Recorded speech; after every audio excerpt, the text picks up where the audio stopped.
Yesterday was an amazing day.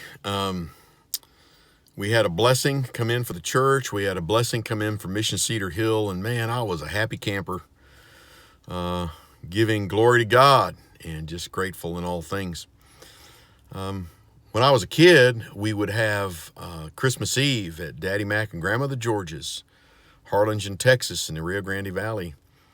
And I remember Christmas Eve was always Mexican food. We'd have enchiladas and rice and beans and tamales, of course, Christmas tamales. It was awesome. Santa Claus would come and all the kids would love it, and we'd open gifts.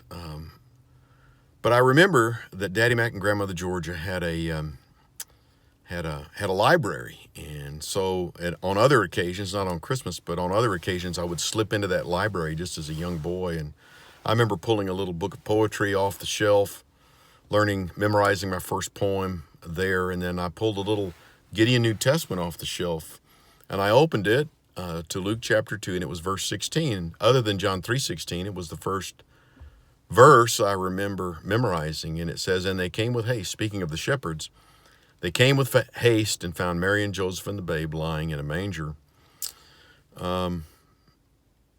It goes on to say in verse 17 that when they had seen him, when they had seen Jesus, they made known abroad, they published widely, they told everyone all that they had seen and what they had experienced.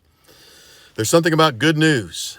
It just has to be shared. And so yesterday I'm giving glory to God, grateful to God, thankful to generous people that bless us, serving people that serve, just awesome. Yesterday we had some good news and just had to share it. So I did.